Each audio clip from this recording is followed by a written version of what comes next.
Today on Falling Sun Acres, we're going to be building this pedestal mount.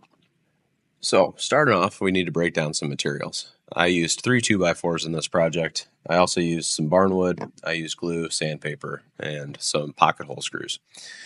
In terms of tools for the project, a miter saw would be super handy, a pocket hole jig, some clamps, a drill and driver set. I also used a router at one point to flush the barnwood pieces with the frame, and then a nailer, an air nailer, just to make it a little bit quicker for assembly. And so right now I'm just setting up one of the base pieces. I got a top and a bottom piece. I want to make sure that this is going to be sturdy and robust. It's not going to fall apart. It's not going to hopefully fall over. It is kind of a tall object, but it has a decent amount of base to it to where I think it'll be okay. And I'm just going through and making pocket holes in all of the 4 support pieces, screwing those in. And I'm screwing them in on the inside portion. That way, hopefully the air nailer doesn't catch any of those. I didn't do that with these mid-brace pieces. And the mid-brace pieces really aren't for the structure. They're really just so that I have a place to nail to.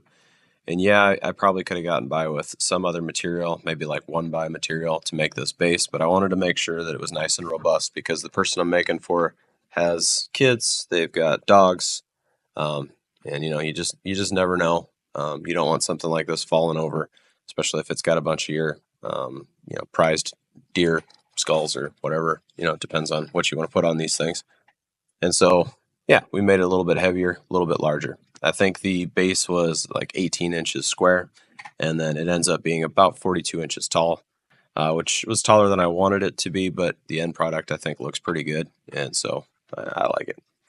Anyway, I'm cutting all these barnwood pieces, and I also had to rip them on the table saw. I had to rip one edge. I was trying to keep one live edge from the barnwood, and then have one cut edge that I could cover with the live edge. And so, if that makes sense, that was maybe one of the challenges because I was running out of barnwood and making sure I had enough pieces that could cover that and still look like barnwood and not just like new cut wood. Like this piece on top, kind of, you see that cut edge. We're going to cover that anyway, so it's not going to be seen. And so this is a little bit different material. This is some Douglas fir, also from inside a barn. Actually, it's from inside the shop if I think about it. It used to be a tabletop in here. Someday I'll have my shop completely finished. And like usual, halfway through when you're using your air nailer, you figure out that, hey, you don't have any nails in it, and it's just been popping holes in it and not actually putting, any kind of nails. And so we are going to be putting this part in. I realized that part of the bottom, the base piece here, is like sticking out, and it's creating kind of a wonky, it's got like a little bit of a curl to it.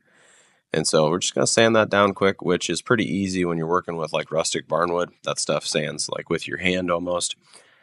And so now we've got it the way that we want it. I go through and I'm going to miter all of these edges. This was the part of the project that took the longest, just making sure that everything is right because it's probably not 100% square due to the materials that I used. A lot of them had some cup to them. A few of them had a little bit of twist to them, and so it took a little bit of extra time. So I'm gluing this and I'm nailing this. I'm also using a little, just a little base, not base piece. I'm using a little offset piece there. That white thing is actually foam, and it's a little bit bigger than a 1/4 inch, just so that I can have kind of a recess on the top so that I definitely don't see any of that freshly cut edge. I also mitered these so that you wouldn't see any cut edges either because it looks way different than the barnwood does, and I didn't want that to be something that would catch your eye. And so yeah, we're just kind of going through. We're going to finish up these miters. I'm going to do the same thing to the bottom. It's going to have a top miter and a bottom miter. I think it just kind of helps finish out the project. I've never made one of these before, but I was asked to, and I thought, yep, I can do that. It's just one of those things. And it's fun to make something you've never made before. It's just a unique challenge. And so once I get these all tacked in, I go through and I actually tack in the mitered edges. I do a little persuading with my big hammer. And then I don't have the bottom done on this part, but I'm just kind of checking it out to see what it looks like. That's just, those are some antlers laying around at the house.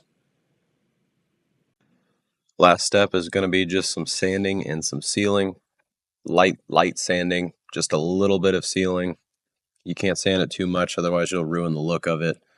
And I think I did like 2 or 3 coats of this spray poly. I know it didn't penetrate fully, but it'll do some for being able to wipe stuff off.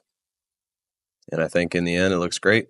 I hope you enjoyed this video. Stick around for the glamour shots. Please like and subscribe.